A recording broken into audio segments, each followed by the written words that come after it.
నమస్కారం. లక్ష్మి చెప్పే కథలకు స్వాగతం. వీణులతో వీక్షించటానికి సిద్ధం కండి.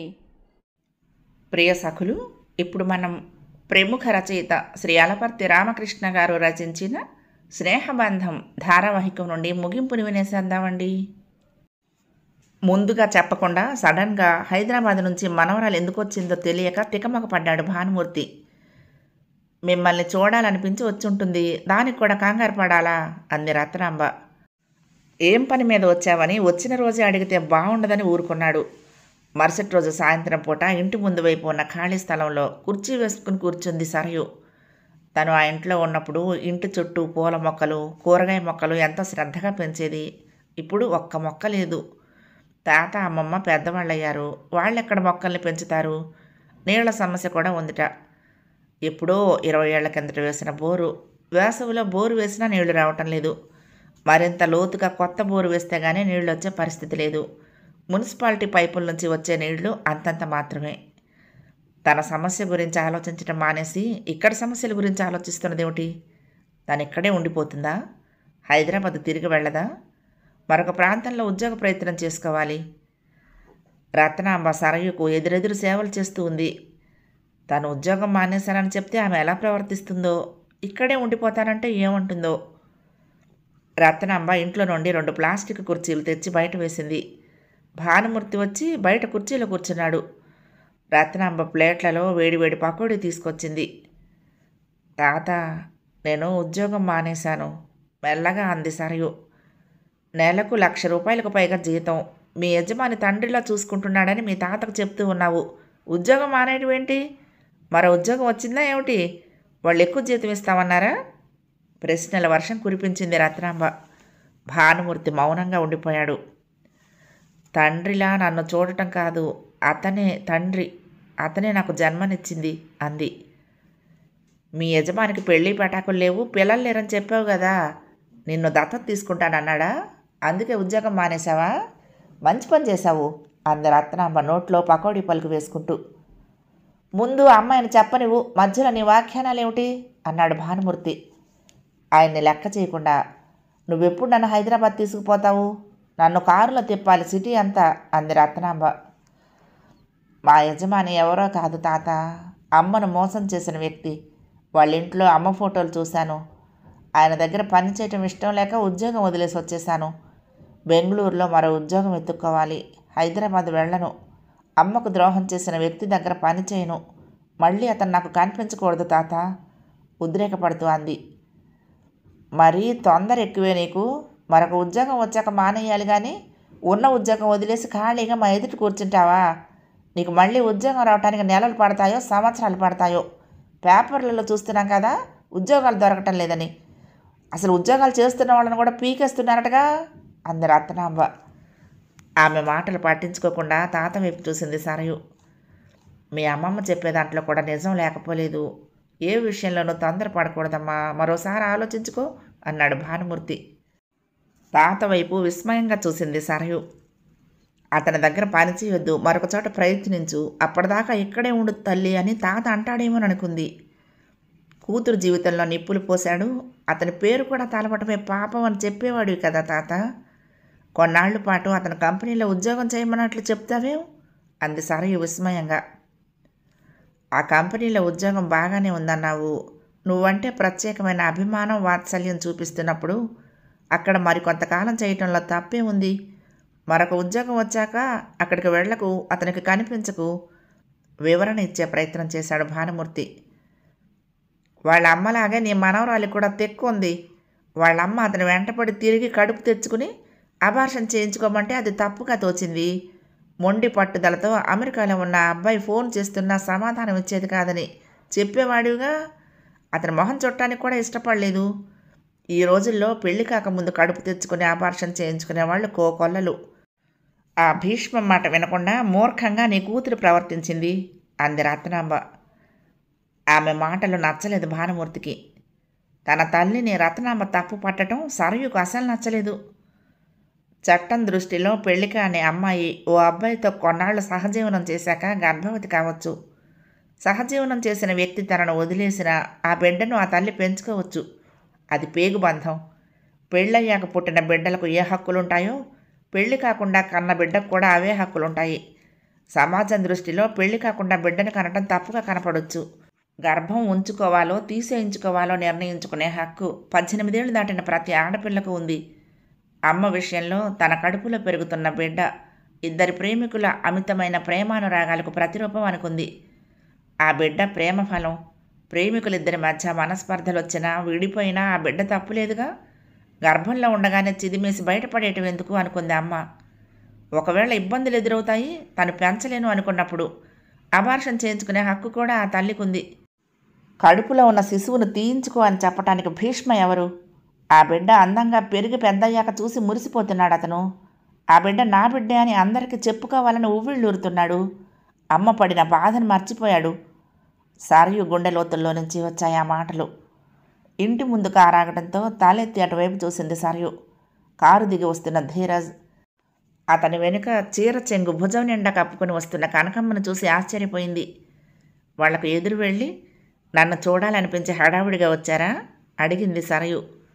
కనకమ్మ చేయి పట్టుకుని భానుమూర్తి రత్నాంబల దగ్గరకు తీసుకువెళ్ళి పరిచయం చేసింది. భానుమూర్తి పక్కనే కూర్చున్నాడు ధీరజ్. కనకమ్మను లోపలికి తీసుకువెళ్ళింది రత్నాంబ. భానుమూర్తి చేతిలో ఉన్న పకోడీల ప్లేటును చూసి, పకోడీలు నాకు లేవా నవ్వుతూ అడిగాడు సరయును ధీరజ్. సరయు హుషారుగా లోపలికి వెళ్ళింది. నీ గురించి మా మనవరాలు ఎప్పుడూ చెబుతూ ఉంటుంది. మా సరయు సెలక్షన్ బాగానే ఉంది అన్నాడు భానుమూర్తి ధీరజ్ను పరికించి చూస్తూ. సెలక్షన్ ఏమిటి అమాయకంగా మొహం పెట్టి అడిగాడు ధీరజ్. నీకు చెప్పకుండా హైదరాబాద్ నుంచి వచ్చేసింది కాబోలు, తెగ బాధపడుతూ ఉంది అన్నాడు భానుమూర్తి. పెద్ద అయినా మనుషుల్ని బాగానే చదివేస్తాడే అనుకున్నాడు అతను. పకోడీ ప్లేటు తీసుకొచ్చి ధీరజ్కి ఇచ్చింది సరయు.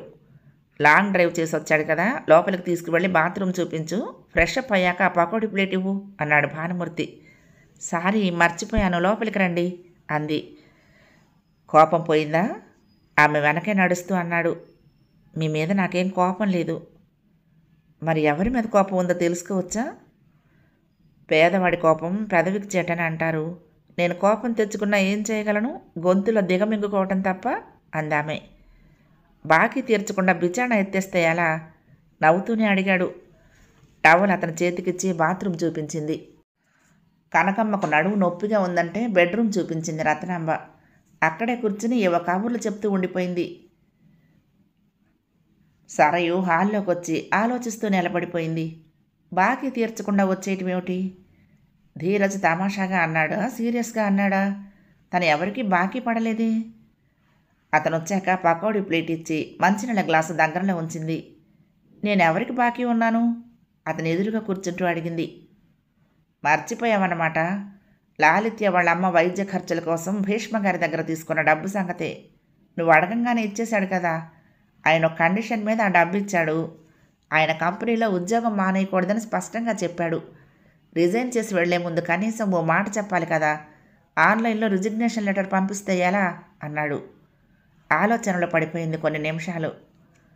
నేనేం పాపం చేశాను, నాకు కూడా చెప్పకుండా వెళ్ళిపోయావు, నువ్వేమైపోయావోనని అందరం కంగారు పడ్డాము. మీ తాతగారింటికి వెళ్ళావని నిఖిత్ చెప్పేసరికి కొంత స్థిమిత పడ్డాం అన్నాడు అతను.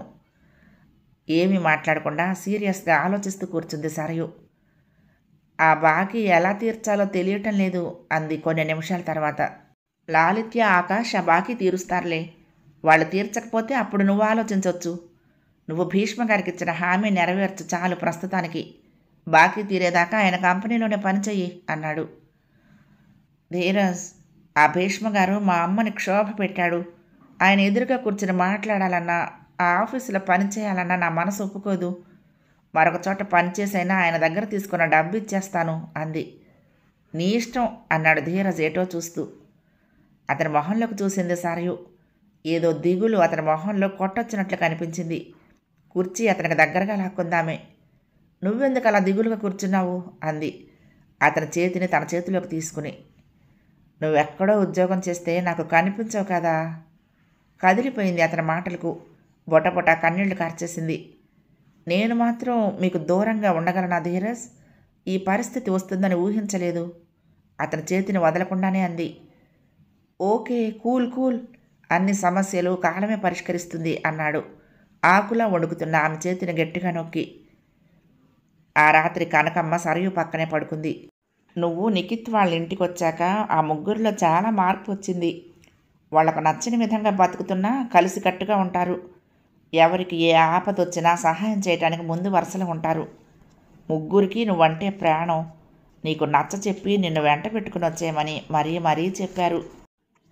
భీష్మగారైతే నా చెయ్యి పట్టుకుని కన్నీరు కార్చారు చిన్నపిల్లాడిలా.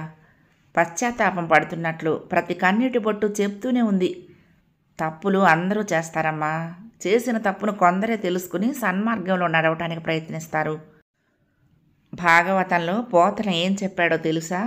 క్షమ కలిగిన సిరి కలుగున్, క్షమ కలిగిన వాణి గలుగు సౌఖ్యములెల్లన్, క్షమ గలుగదోని కలుగున్, క్షమ కలిగిన మెచ్చు సౌరి సదయుడు తండ్రి.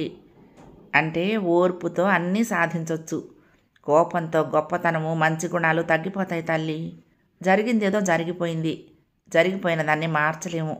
ఇక జరగబోయేది సవ్యంగా సాగిపోవాలని కోరుకోవాలి. మీ నాన్నగారు తప్పు చేయలేదని నేను అనటం లేదు. చేసిన తప్పును సరిదిద్దుకునే అవకాశం ఇవ్వాలి కదా, చెప్పింది కనకమ్మ. అదంతా నటన అత్తయ్య, అంది సరయు. నువ్వు కన్న కూతురని తెలిసాక నీ మీద ప్రేమ వాత్సల్యం చూపిస్తున్నాడు.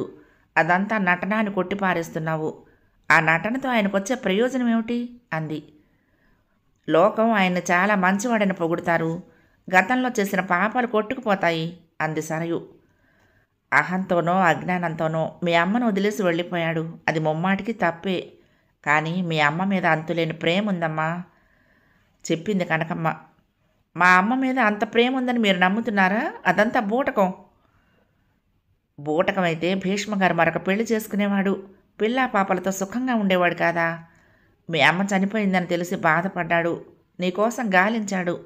నీ అడ్రస్ దొరకలేదు. ఈ విషయాలన్నీ మా ధీరస్తో ఎన్నోసార్లు చెప్పాడు. నువ్వు ఆయన గదిలోకి వెళ్ళగానే మీ అమ్మగారి పెద్ద ఫోటో చూశానని చెప్పావు. ఆమె మీద చెక్కు చెదిరిన ప్రేమ ఉంది కాబట్టి ఆ ఫోటో ముందు కూర్చుని రోజు కన్నీరు కారుస్తున్నాడు. ఎప్పటివో మీ అమ్మతో కాలేజీలో చదువుకునే రోజుల్లో దిగిన ఫోటోలు భద్రంగా దాచుకున్నాడు.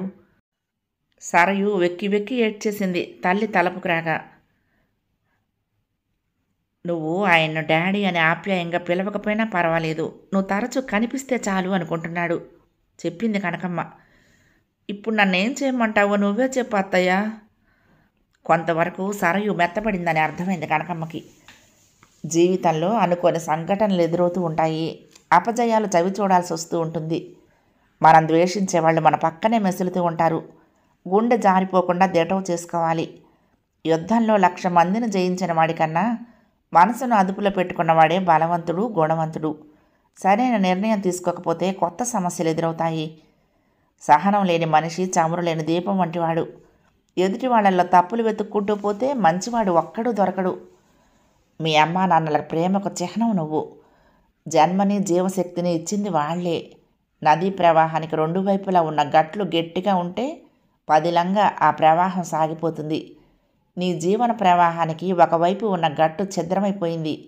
ఓవైపే గట్టు కనిపిస్తూ ఉంది. ఆ గట్టును నువ్వు వద్దనుకుని తోసేస్తే దారి తెన్ను లేని దానివవుతావు. గుడిలో విన్న మాటలు, చదివిన పుస్తకాల్లోని మాటలు కలగలిపి తను చెప్పాలనుకున్నది చెప్పేసింది కనకమ్మ.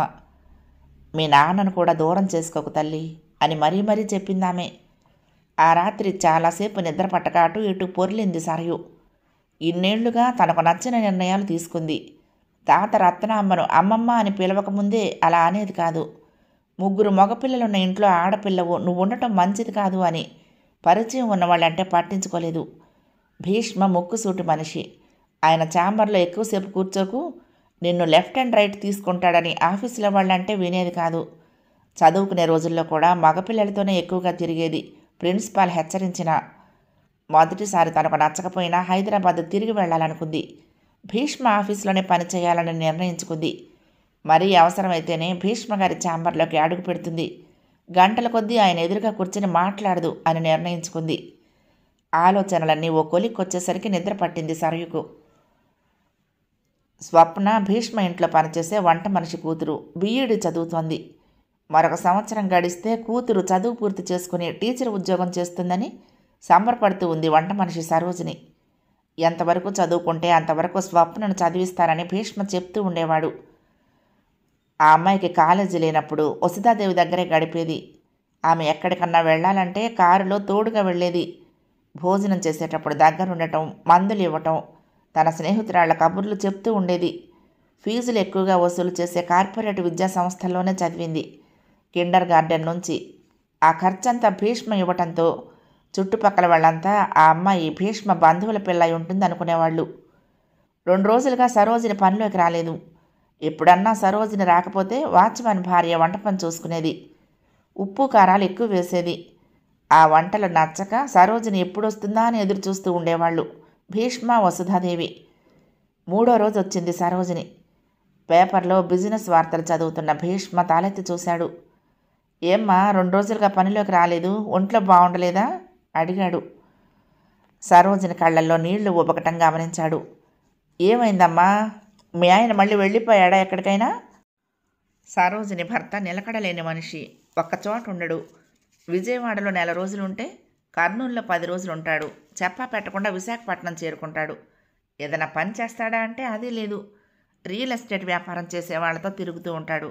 1 సెంటు భూమి కొనడు కానీ ఏ ప్రాంతంలో భూమి రేటు పెరుగుతుందో, ఎక్కడ భూమి రేట్లు పడిపోతాయో వివరంగా చెప్తాడు.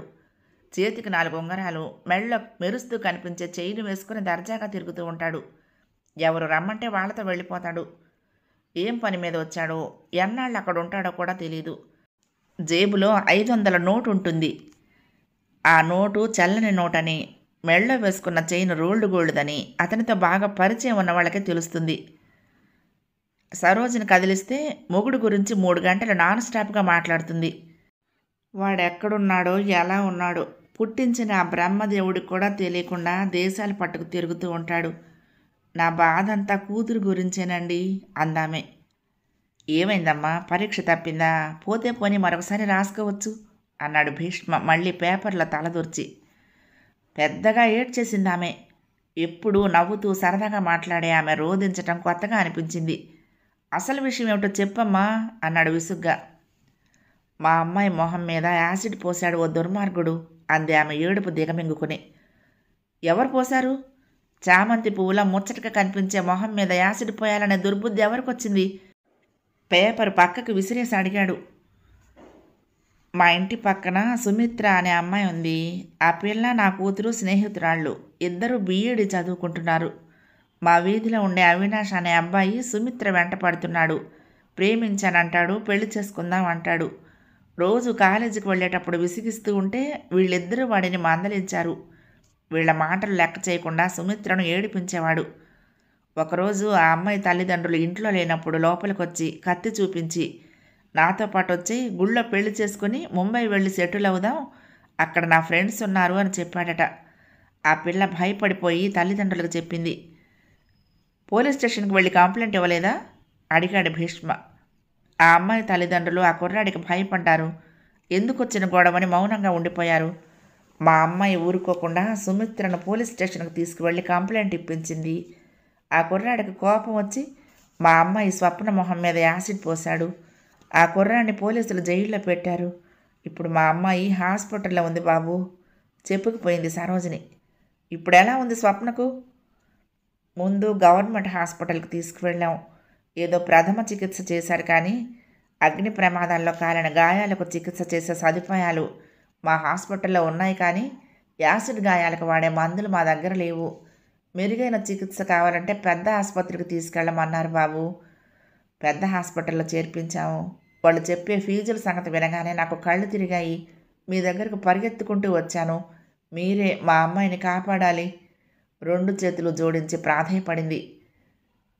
మాకు నమస్కారం చేయాల్సిన చేతులు కావు నీవి. మాకు కడుపు నిండా అన్నం పెట్టే చేతులు. నీకు కాక ఎవరికి సహాయం చేస్తాం?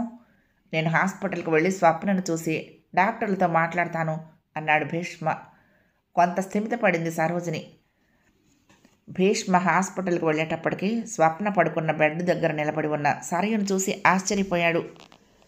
మీ తాతగారు ఊరు నుంచి ఎప్పుడొచ్చావు? స్వప్న నీకు తెలుసా? నిన్న రాత్రి వచ్చాను. ఉదయాన్నే స్వప్న హాస్పిటల్లో ఉందని సుమిత్ర చెప్తే హాస్పిటల్కి వచ్చాను అనేసి తలొంచుకొని నిలబడింది అతని మొహంలోకి చూడకుండా. స్వప్న నీకు తెలుసా? సరయుని అడిగాడు. మీ ఇంటి దగ్గరే పరిచయం అయింది. నేను స్వప్న సరదాగా కబుర్లు చెప్పుకుంటూ ఉంటే మీ అమ్మగారు సంబరపడేది. ఆడపిల్లలుంటేనేనమ్మా ఇంటికి కళ అంటూ మా బొగ్గలు నిమిరేది. ఆ మొహంలోని కళను ఆ దుర్మార్గుడు తుడిచేశాడు. ఏ నేరం చెయ్యకపోయినా స్వప్న మంచం మీద జీవం లేని మనిషిలా పడుంది. ఆ కుర్రాన్ని విడిపించడానికి రాజకీయ నాయకుల ద్వారా తల్లిదండ్రులు ప్రయత్నిస్తున్నారట, డబ్బు ఖర్చు పెట్టి అంది ఆవేదనతో. కోపం వచ్చింది భీష్మకు. అంతకంటే ఎక్కువ కరెన్సీ వెదజల్లి వాణ్ణి 10 ఏళ్లు జైల్లో ఉండేటట్లు చేస్తాను చేసిన తప్పుకు అన్నాడు. స్వప్న మొహం కేసి చూశాడు. మొహమంతా బ్యాండేజ్తో నిండిపోయి ఉంది. నోరు, ముక్కు, కుడికన్ను మాత్రమే కనిపిస్తున్నాయి. తల నిప్పుల కొలిమిలో పెట్టినట్లు నొప్పితో మెలికలు తిరిగిపోతూ ఉంది. అగ్ని జ్వాలల్లో చిక్కుకున్న లేడి పిల్లలా వణుకుతోంది. ఇంకా ఆ షాకు నుంచి బయటపడినట్లు లేదు అనుకున్నాడు. ట్రీట్మెంట్ ఇస్తున్న డాక్టర్ గదిలోకి వెళ్ళి స్వప్న గురించి అడిగాడు. మా ట్రీట్మెంట్కు పాజిటివ్గా రెస్పాండ్ అవుతోంది. ఆ అమ్మాయి కొంచెం కోలుకున్నాక కన్ను, చెవి, స్కాల్ దగ్గర రీకన్స్ట్రక్షన్ సర్జరీలు చేయాలి. మొహంలో దెబ్బతిన్న ఎముకలు సరిదిద్దాలి. స్కిన్ కవర్ చేయడానికి ప్లాస్టిక్ సర్జరీ చేయాలి. ఆర్టిఫిషియల్ కన్ను లెఫ్ట్ ఐకి అమర్చాలి. ఆమె పూర్తిగా మామూలు మనిషి కావటానికి కొంత టైం పడుతుంది వివరంగా చెప్పాడు డాక్టర్. ట్రీట్మెంట్ ఎంత ఖర్చైనా పర్వాలేదు, చెక్ పంపిస్తాను అన్నాడు భీష్మ. మరొక విషయం కూడా చెప్పాడు ఆ డాక్టర్. మీకు పెద్దగా చెప్పాల్సిన పని లేదు. స్వప్నకు శారీరక మానసిక సమస్యలు ఎదుర్కొనే స్థైర్యం ఆమెలో ప్రోధి చేయాలి. ఆమెలో ఎన్నో భయాలు చుట్టుముడతాయి. ఎన్ని నెలలు హాస్పిటల్లో ఉండాల్సి వస్తుందో, వెనకటి రూపం వస్తుందా, హాస్పిటల్ ఖర్చు ఎవరు భరిస్తారు, లక్షల్లో ఉంటుంది కదా, ధైర్యంగా మళ్ళీ తాను నలుగురిలో తిరగగలుగుతుందా, ఇలాంటి ఆందోళనల నుండి ఆ అమ్మాయిని బయటపడేయాలి. ధైర్యం చెప్పే మనిషి తోడు అవసరం. అదే వయసులో ఉన్న అమ్మాయి తరచూ పలకరిస్తూ ధైర్యం చెప్తూ ఉంటే తొందరగా కోలుకుంటుంది చెప్పాడు డాక్టర్. సల్ఫ్యూరిక్ యాసిడ్ ఆ కుర్రాడికి ఎలా దొరికింది? ఆ యాసిడ్ కొనుక్కోవాలంటే అనుమతులు అవసరం లేదా? ఎటువంటి పర్మిషను లేకుండా ఫ్రీ సేల్స్ ఉంటాయా? నేను అమెరికాలో చాలా కాలం ఉన్నాను. అక్కడ పటిష్టమైన చట్టాలు ఉన్నాయి. అక్కడ కూడా ఇలా జరుగుతూ ఉంటాయనుకోండి ఇటువంటి యాసిడ్ దాడులు. కాకపోతే నేరం చేసిన వాళ్ళు ఇక్కడిలా పలుకుబడితో తప్పించుకోలేరు అన్నాడు భీష్మ. డాక్టర్ గదిలో నుంచి బయటకు వచ్చాక ఎస్పీతో కూడా మాట్లాడాడు. ఐపీసీ 326 సెక్షన్ కింద కేసు బుక్ చేశారు. నేరం నిర్ధారణ అయితే 10 ఏళ్లు జైలు శిక్ష పడుతుందని ఆ పోలీస్ అధికారి చెప్పాడు. ఆ కేసు నాన్ బెయిలబుల్ కాబట్టి యాసిడ్ దాడి చేసిన వాడికి బెయిల్ రాదని స్పష్టంగా చెప్పాడు. ప్రతిరోజు ఏదో ఒక సమయంలో హాస్పిటల్కి వెళ్ళి స్వప్న దగ్గర కూర్చుని ధైర్యం నూరిపోస్తుంది సరయు. మూడిన చెట్టుకు కొత్త చిగుళ్ళు రావటం మొదలుపెట్టాయి. తొందరగా కోలుకోవాలన్న ఆ అమ్మాయి ఆత్మవిశ్వాసాన్ని డాక్టర్లు కూడా మెచ్చుకున్నారు. కొంతమందికి యాసిడ్ గాయాల మూలంగా ఇన్ఫెక్షన్స్ కూడా వస్తాయి. కానీ స్వప్నకు ఎటువంటి ఇన్ఫెక్షన్స్ రాలేదు. భీష్మ గమనిస్తూనే ఉన్నాడు సరయు సేవాభావాన్ని. సుందరాన్ని కలిసినప్పుడు అతను అన్న మాటలు గుర్తుకొచ్చాయి. స్వలాభం కోసం చేసిన పనులు మనతోనే అంతరించిపోతాయి. ఇతరుల శ్రేయస్సు కోసం చేసినవి శాశ్వతంగా గుర్తింపును తెచ్చుకుంటాయి అని. తను ఏదో చెయ్యాలి. ఓ నిర్ణయానికి రావడానికి భీష్మకు ఎక్కువ సమయం పట్టలేదు. అమెరికాలో ధనికులైన ఫిలాంథ్రోపిస్టును చూశాడు. వాళ్ళ జనరస్ నేచర్ బాగా నచ్చేది. సంపాదించడంలో పోటీపడి సంపాదించేవాళ్ళు. ఓ స్థాయికి వచ్చాక తాము కష్టపడి సంపాదించిన దానిలో 80% సామాన్య ప్రజల అవసరాల కోసం, వారి జీవన పరిస్థితులు మెరుగుపరచడానికి తమ సొమ్మును ఖర్చు పెట్టేవాళ్ళు. ఎంతోమంది సంపాదించిన సొమ్మును కుటుంబ సభ్యులకు కాకుండా ఎక్కువ భాగం సామాన్య ప్రజల అవసరాల కోసం ఖర్చు పెట్టారు. సంపాదించడంలోనూ దాతృత్వంలోనూ అమెరికన్స్ ముందుంటారు అనుకున్నాడు భీష్మ. కాన్ఫరెన్స్ హాల్లో ముఖ్యమైన స్టాఫ్ మెంబర్లతో సమావేశం ఏర్పాటు చేశాడు భీష్మ. ఏమి నిర్ణయం ప్రకటించబోతున్నాడో అని అందరూ ఆతృతగా వేదిక మీద ఉన్న భీష్మను చూస్తూ ఉండిపోయారు. మీరందరూ నన్ను చూసి ఎంతో అదృష్టవంతుణ్ణి అనుకుంటారు. $1 బిలియన్ సంపద కూడబెట్టాను. దాదాపుగా 100 కోట్ల ఆస్తి ఎలా కూడబెట్టానో మీకు తెలియకపోవచ్చు. కొన్ని సంవత్సరాల పాటు ఆత్మీయులకు దూరంగా ఉండిపోయాను. ప్రేమించిన అమ్మాయిని కూడా దూరం చేసుకుని వర్క్ అన్న పదాన్ని ప్రేయస్గా భావించి కాపురం చేశాను. అమెరికా వెళ్ళబోయే ముందు ప్రేమించిన అమ్మాయితో కొన్ని రోజులు సహజీవనం చేశాను. ఫలితంగా గర్భవతి అయ్యింది. అబార్షన్ చేయించుకో, అమెరికా నుండి వచ్చాక మా నాన్నను ఒప్పించి పెళ్లి చేసుకుంటానన్నాను. నా పిరికితనాన్ని ఆ అమ్మాయి అసహించుకుని దూరంగా జరిగింది. నా మాట వినలేదన్న అహం నన్ను గుడ్డివాణ్ణి చేసింది. ఇండియా తిరిగొచ్చాను. సంపద సంతృప్తి ఇవ్వదని తెలుసుకోవటానికి దశాబ్దం పట్టింది. ప్రేమించిన అమ్మాయి, అప్పటి వరకు నా మీద పెత్తనం చేసి అదుపులో పెట్టుకున్న నాన్న చనిపోయారు. లైఫ్ జర్నీలో ఎందరినో కలిశాను. ఎన్నో అనుభవాలు వచ్చాయి. చుట్టూ ఆత్మీయులైన స్నేహితులు, బంధువులు ఉన్నవాళ్ళు ఎంతో అదృష్టవంతులు. నాకు మా అమ్మ తప్పితే ఎవరూ లేరనుకున్న సందర్భంలో నా కన్న కూతురు ఇదే సాఫ్ట్వేర్ కంపెనీలో ఎంప్లాయీగా చేరింది. ఎడారిలో ఒయాసిస్లా కనిపించింది. ఆకాశమంతా శూన్యంగా ఉంది అనుకుంటున్న సమయంలో దేవుడు సప్తవర్ణాల హరివిల్లు పరిచాడు. నాలో లేని ఎన్నో సుగుణాలు నా కూతురిలో ఉన్నాయి. స్నేహశీలి, దయాగుణం ఉంది, సేవా తత్పరత ఉంది. ఆ అమ్మాయికి తోడుగా మంచి మనసున్న అబ్బాయి నిలబడ్డాడు. ఇప్పటి వరకు మీ ముందు నా జీవిత పుటల్ని ఉంచాను. సమావేశం ఎందుకు ఏర్పాటు చేశానో ఇప్పుడు చెప్తాను. నా బాల్య స్నేహితుడు సుందరం తను సంపాదించినదంతా అనాథాశ్రమానికి రాసిచ్చి వాళ్లతో పాటే ఉంటున్నాడు. జీవితాన్ని సాఫల్యం చేసుకున్నాడు. వాడి మార్గంలోనే నేను నడవాలనుకుంటున్నాను. 100 కోట్ల నిధితో చారిటబుల్ ట్రస్టును ఏర్పాటు చేస్తున్నాను. ఆ ట్రస్టుకు సంబంధించిన విధి విధానాలు లాయర్లతో సంప్రదించి డాక్యుమెంట్ తయారు చేయించాను. మీ అందరి సమక్షంలో ఆ ట్రస్టుకు సరయును, ధీరజను ట్రస్టీలుగా నియమిస్తున్నాను. చారిటబుల్ ట్రస్టును రిజిస్టర్ చేయిస్తాం. అనాథ పిల్లలు, ఎటువంటి ఆధారం లేని స్త్రీలు, యాసిడ్ దాడులకు గురైన ఆడపిల్లలకు వైద్య సహాయం, ఇలా ఎన్నో సేవా కార్యక్రమాలు చేపడుతుంది. సరయు, ధీరజ్ సమర్థవంతంగా ట్రస్టును నిర్వహిస్తారని ఆశిస్తున్నాను అంటూ తన ఉపన్యాసం ముగించాడు భీష్మ. అక్కడున్న వారంతా సరయు, ధీరజ్ను అభినందించారు. అందరూ వెళ్ళిపోయాక భీష్మ దగ్గర నిలబడింది సరయు. ఇంత పెద్ద బాధ్యతలను నా మీద ఎందుకు ఉంచారు? అంత సామర్థ్యం నాలో లేదు, నెగ్గుకు రాలేనేమో అంది. నీకు నేను తండ్రినని నువ్వు ఒప్పుకున్నా నేను సంపాదించిన ఆస్తి నీ పేరు మీద రాయను. మీరిద్దరూ కేవలం ట్రస్టీలే. అర్హులైన వారికి సహాయ సహకారాలు అందించడమే ట్రస్టీలుగా మీ బాధ్యత. నీ అంతటి నువ్వు చెబితే తప్ప నువ్వు నా కన్న కూతురువని నలుగురికి చెప్పను అన్నాడు భీష్మ. ధీరజ్ వచ్చాడు వాళ్ళ దగ్గరకు. మీ పెళ్ళెప్పుడు? పెళ్ళికి నన్ను పిలుస్తారా? నవ్వుతూ అడిగాడు. తెలియకుండానే సరయు కళ్ళల్లో నీళ్లు తిరిగాయి. భీష్మకు ధీరజ్ పాదాభివందనం చేస్తూ ఉంటే తెలియకుండానే ఆమె కూడా ధీరజ్తో పాటు పాదాభివందనం చేసింది. చార్టెడ్ అకౌంటెంట్ వర్షిత్ మీకు స్నేహితుడేగా?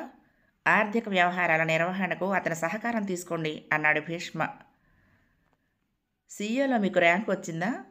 అడిగింది కోమలి వర్షిత్ని. చార్టెడ్ అకౌంటెంట్స్కు కావాల్సింది అకౌంటెన్సీలో పరిజ్ఞానం బాగా ఉండాలి. ఆర్థిక రంగంలో వచ్చే కొత్త చట్టాలు, ఆర్థిక వ్యవహారాలపై అప్డేట్ అవుతూ ఉండాలి. అకౌంటింగు, టాక్సేషను, ఆడిటింగు, ఫైనాన్షియల్ అసెస్మెంటు ఆయా విషయాలపై పట్టు సాధించాలి. CA foundation, CA intermediate, CA final 3 అంచెలు దాటుకుని పాస్ అవటానికి ఎంత కష్టపడ్డానో తెలుసా అన్నాడు వర్షిత్ కోమలి ముక్కు పట్టుకుని లాగుతూ. నా పేరు తెలుసుకోవటానికి, నేనెక్కడుంటానో తెలుసుకోవటానికి మీ తెలివితేటలు ఉపయోగించారన్నమాట అంది ఆమె నవ్వుతూ. లెక్కల్లో చిక్కుముడులు తీసేసి క్రమ పద్ధతిలో పెట్టడమే కదా మా పని. అలాగే నీ అకౌంట్ కూడా క్లియర్ చేశాను. వచ్చి నా ఒళ్ళో పడ్డావు అన్నాడు ఆమె నడుము మీద చెయ్యేస్తూ. ఏమిటా మూడు సరసం అంటున్న ఆమెను దగ్గరకు తీసుకున్నాడు. మనం డెస్టినేషన్ వెడ్డింగ్ ఏర్పాటు చేసుకుందాం అన్నాడు అతను. గోవా, కొడైకెనాల్లో కాదు, మారుమూల పల్లెటూరులో తాటాకుల పందిరి కింద చేసుకుంటే చాలా బాగుంటుంది అంది కోమలి. నీ ప్రపోజల్ మా ఫ్రెండ్స్ గ్రూప్లో పెడతాను, వాళ్ళు ఏమంటారో చూద్దాం అన్నాడు వర్షిత్. ఇంట్లో కూర్చుని ఆర్కే నారాయణన్ రాసిన ద వరల్డ్ ఆఫ్ నాగరాజ్ నవల చదువుతున్నాడు ఆకాష్. ఆ నవలే కాదు, ఆయన రాసిన ఏ నవల చదివినా మనసును తాకుతుంది. తరాల అంతరాలు, కుటుంబ సభ్యుల మధ్య చెలరేగే అభిప్రాయ భేదాలు రసవత్తరంగా అక్షరాల్లో ఇమిడిపోయాయి. లాలిత్య వచ్చి ఎదురుగా నిలబడి నవ్వే వరకు తాలెత్తకుండా పేజీలు తిరగేస్తూనే ఉన్నాడు. ఫార్మసిస్ట్ గారు మెడికల్ సైన్స్ జర్నల్స్ చదవకుండా ఫిక్షన్లో పడ్డారేమిటి అడిగింది లాలిత్య. మన వృత్తికి సంబంధించిన పుస్తకాలతో పాటు సాహిత్యం కూడా చదవాలి. Reading is wonderful habit. శారీరక రుగ్మతులను మందులు తగ్గిస్తే మానసిక వ్యాధులకు సర్వరోగ నివారణి సంగీతం, నృత్యం, సాహిత్యాలే అన్నాడు. సోఫాలో అతని పక్కనే కూర్చుంది. ఆమె మీదకు ఒరిగి ముద్దివ్వటానికి వచ్చావా అన్నాడు నడుం చుట్టూ చేయి బిగించి. మీరు అడిగినట్లు అంటే నాకే నష్టం. మీ కోరికలకు కళ్ళాలు వేయండి. వలపు జాతరకు ఇంకా సమయం ఉంది అందామే. నువ్వు పక్కన కూర్చుంటే నాకు స్వర్గంలో విహరిస్తున్నట్లే ఉంటుంది అన్నాడు. స్వర్గంలో ఎవరూ కష్టపడి పనిచేయరు అనుకుంటాను. అమృతం తాగుతూ రంభ, ఊర్వశి, మేనక, తిలోత్తమలతో వ్యవహరిస్తూ ఉంటారు. మనలాగా కర్మాగారాల్లో, పొలాల్లో కష్టపడి పనిచేయరనుకుంటాను. అమృతం తాగితే ఆకలి దప్పులు ఉండవు, చావు కూడా ఉండదు వాళ్ళకి. ఎప్పుడు తాగి తందనాలాడుతూ ఉంటే బోరు కొట్టదు. మనలాగా చావు ఉండాలి, పునర్జన్మ ఉండాలి. అప్పుడే బతుకులో రుచి తెలుస్తుంది అంది. చప్పట్లు కొట్టాడు.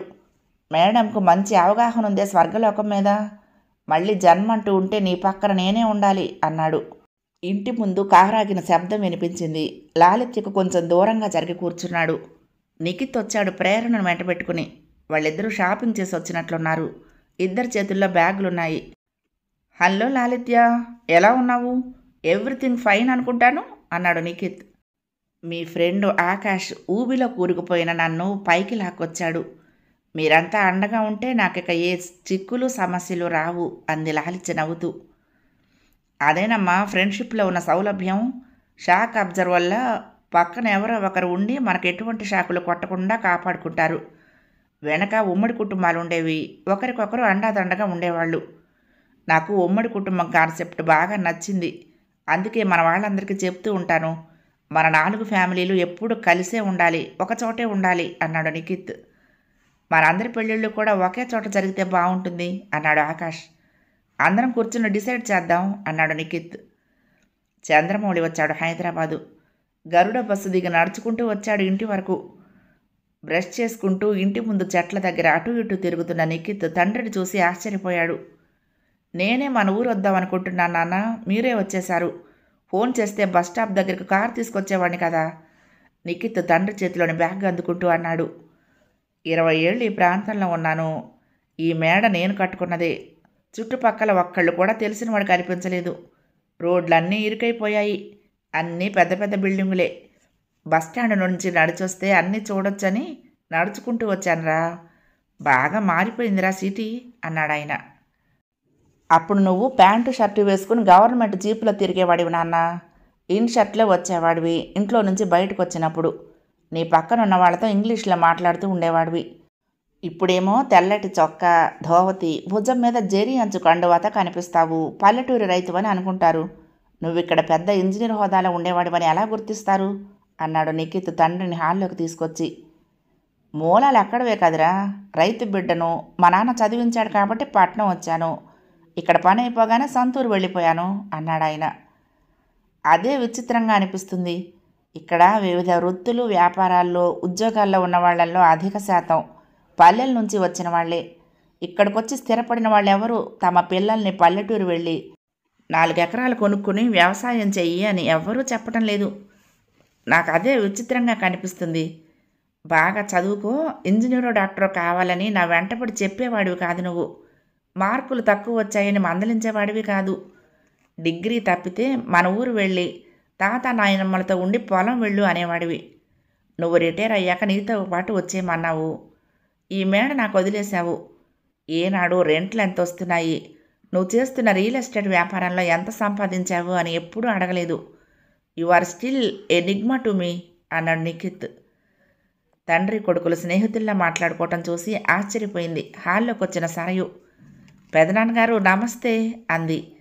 సరయు ఆయన దగ్గరకు వచ్చి పాదాభివందనం చేస్తూ. ఏమ్మా బాగున్నావా అడిగాడు చంద్రమౌళి సరయు తలనిమిరి. సరయు మన ఇంట్లోకి వచ్చాక అన్నీ కలిసి వచ్చాయి నాన్న. మంచి మొగుడు, ఒక పెద్ద ట్రస్ట్కు చైర్మన్ అయ్యింది. వెరీ మూడెస్ట్ అన్నాడు నిఖిత్. మీ ముగ్గురు ఫ్రెండ్స్లో కూడా చాలా మార్పు తీసుకొచ్చింది కదా. సరయు అడుగుపెట్టిన వేళ విశేషం అన్నాడు చంద్రమౌళి. స్నానం చేస్తారా? గీజర్ ఆన్ చేశాను. మీ స్నానం అయ్యేసరికి టిఫిన్, కాఫీ రెడీగా ఉంటాయి అంది. అన్ని పనుల్లో సరయు చాలా ఫాస్ట్. అనుకున్నది వెంటనే పూర్తి కావాలి అన్నాడు నిఖిత్. ఆ అమ్మాయిని అలా పొగిడి మీ పనులు చేయించుకుంటున్నారన్నమాట. నీ ఫ్రెండ్స్ ఏరి? వాళ్ళ గదుల్లో నిద్రపోతున్నారు. 9 దాటాకే వాళ్ళు గదిలో నుంచి బయటపడేది చెప్పాడు. స్నానం చేసి ఇంటి ముందుకు వెళ్ళి సూర్య నమస్కారం చేసి ఎదురుగా కనిపించిన పచ్చని చెట్టుకు నమస్కరించి వచ్చాడు చంద్రమౌళి. డైనింగ్ టేబుల్ దగ్గర కూర్చున్న టిఫిన్ తింటూ రఘుపతి గారు ఫోన్ చేశారు. పెళ్లి ఏర్పాట్ల గురించి మాట్లాడుకోవటానికేమో. పనిలో పని వియ్యంకుడి గారి ఇల్లు చూడొచ్చు అనుకుంటూ బయలుదేరాను అన్నాడు చంద్రమౌళి. నేను ఆ విషయం మాట్లాడటానికి మన ఊరు వద్దామనుకుంటున్నాను నాన్న. మీరే వచ్చేశారు. మన ఊళ్ళోనే పెళ్లి ఏర్పాట్లు చేస్తే ఎలా ఉంటుంది అడిగాడు తండ్రిని. మీ అమ్మ కూడా అదే అనుకుంటుందిరా. ఇంతవరకు ఊళ్ళోని మన ఇంట్లో ఈ మధ్యకాలంలో ఏ శుభకార్యమూ జరగలేదు. అక్కడే నీ పెళ్లి కార్యక్రమం జరిపిస్తే బాగుంటుందని అమ్మ అభిప్రాయం. ఆ విషయం రఘుపతి గారితో మాట్లాడాలి. ఆయన వింగ్ కమాండర్గా ఎయిర్ ఫోర్స్లో పనిచేశారని చెప్తున్నావు కదా, పెద్ద సర్కిల్ ఉండొచ్చు. వాళ్ళంతా పల్లెటూరికి రావడానికి ఇబ్బంది పడతారేమో. ఏర్పాట్లు మనం ఎంత బాగా చేసినా సిటీలో వాళ్ళకి నచ్చుతాయో లేదో అన్నాడు నిఖిత్ తండ్రి. మా ఫ్రెండ్స్ కూడా డెస్టినేషన్ వెడ్డింగ్ అంటున్నారు. ఎక్కడో విదేశాల్లోనో గోవాలోనో హై అండ్ రిసార్ట్స్లోనో కాకుండా మారుమూల ప్రాంతంలో అతి సింపుల్గా శాస్త్రోక్తంగా పెళ్లి సంబరాలు జరగాలని ముచ్చట పడుతున్నారు. మా అందరి పెళ్ళిళ్ళు ఒకచోటే జరగాలి. ఆ పెళ్లి వేడుకలు వారం రోజుల పాటు జరిగినా పర్వాలేదు అన్నాడు నిఖిత్. అప్పటికే వర్షిత్ ఆకాశాల మొహం కడుక్కొని డైనింగ్ టేబుల్ దగ్గరకు చేరారు. పెళ్లి కబుర్లు అనేసరికి అందరిలో ఉత్సాహం తొంగి చూసింది. ధీరజ్ కనకమ్మ గారిని కూడా పిలుచుకురారా ఆకాష్కు పురమాయించారు. అందరూ అక్కడ గుమిగూడారు. అందరిది ఒకే అభిప్రాయం, దృఢమైన స్నేహబంధం అని. నిఖిత్ మాకు పెద్దన్న లాంటివాడు, వాడు ఏది చెప్తే అదే ఫైనల్ అన్నాడు వర్షిత్. కనకమ్మ కలగ చేసుకుని, అందరి పెళ్ళిళ్ళు గ్రామీణ వాతావరణంలో అంటే అందరికీ ఇష్టమే, కానీ మీరు ఇబ్బంది పడతారేమో. బంధువులు స్నేహితులు 4 జంటలు తరపున వాళ్ళు చాలామంది వస్తారు కదా అంది చంద్రమౌళితో. పల్లెటూళ్లలో ఏ ఇంట్లో పెళ్లి జరిగినా ఊళ్ళో వాళ్ళంతా కదులుతారు, తలా ఒక పని అందుకుంటారు, పల్లెటూరి సత్తా ఏమిటో చూపిస్తారు. పట్నంలో జరిగే పెళ్లికి ఏ విధంగానూ తీసిపోకుండా మారుమూల ప్రాంతాల్లో కూడా జరుగుతున్నాయి. వర్షాకాలం అంటే ఇబ్బంది, కానీ వచ్చేది మాఘమాసం, ఆడుతూ పాడుతూ పనులు చేసుకోవచ్చు అన్నాడు చంద్రమౌళి కనకమ్మ గారి వైపు చూస్తూ. అందరికీ సమ్మతమేనా అడిగాడు నిఖిత్. అందరూ చెయ్యి పైకెత్తి బొటనవేలు చూపిస్తూ ఓకే అంటూ పెద్దగా అరిచారు. చెరుకు నరికి ఎడ్ల బండ్ల మీద ఉయ్యూరు షుగర్ ఫ్యాక్టరీకి తరలించారు. క్రషింగ్ సీజన్ దాదాపు అయిపో వస్తుంది. పొలాలు ఖాళీగానే ఉన్నాయి. వరి నూర్పుళ్ళు కూడా అయ్యాయి. అక్కడక్కడ అరటి తోటలు తప్పితే పొలాలన్నీ ఖాళీగానే ఉన్నాయి. పెనమకూరు ఊరుకు దగ్గరగా ఉన్న పొలాల్లో పెద్ద పెద్ద టెంట్లు వేశారు. విజయవాడ నుంచి పరుపులు మంచాలు తెప్పించి 1-2 టెంట్లలో వేశారు. వచ్చిన అతిథులు విశ్రమించడానికి ఏసీ కూలర్లు బిగించారు. టాయిలెట్స్, స్నానాల గదులు కూడా రేకుల షెడ్లలో ఏర్పాటయ్యాయి. రోకళ్లతో పసుపు కొట్టించే కార్యక్రమం, ఆ తర్వాత పెళ్లి కొడుకు పెళ్లి కూతురుని చేయటం. రాత్రిపూట పెళ్ళిళ్ళు. ఒకరోజు ఉదయం ప్రేరణ నిఖిత్ను, పెళ్లి కూతురు పెళ్లి కొడుకుని చేసే కార్యక్రమం ఉంటే ఆ రోజు రాత్రి సరయు ధీరజుల పెళ్లి వేడుక. మరో రోజు నిఖిత్ ప్రేరణల పెళ్లి. ఆ తర్వాత లాలిత్య ఆకాశాల పెళ్లి. చివరి రోజు వర్షిత్ కోమల పెళ్లి వేడుకలు వైభవంగా జరిగాయి. అందరూ ముఖ్యమైన బంధువులు స్నేహితులనే పెళ్లి వేడుకలకు పిలిచారు. ఊళ్ళో వాళ్లంతా వచ్చిన బంధువులకు ఏ లోటు లేకుండా మర్యాదలు చేశారు. భీష్మ రఘుపతి రాత్రిపూట పక్కపక్కనే పడుకుని వాళ్ల చదువులు, చేసిన ఉద్యోగాల గురించి మాట్లాడుకున్నారు. లాలిత్య తల్లి, కోమలి తల్లి పెళ్లికొచ్చిన ఆడవాళ్లకు కావలసినవి ఏమిటో కనుక్కొని ఆ ఏర్పాట్లు చేశారు. పేకాట ఆడేవాళ్ళు, మందు కొట్టేవాళ్ళు వాళ్ళకు అనువైన చోటు వెతుక్కుని సరదాగా గడిపారు. సంగీత కార్యక్రమం కూడా ఏర్పాటు చేశారు. పట్నం నుండి వచ్చిన పిల్లలు, పెద్దలు పల్లెటూరి పెళ్లి వేడుకలను ఆసక్తిగా చూస్తూ ఆస్వాదించారు. You are great.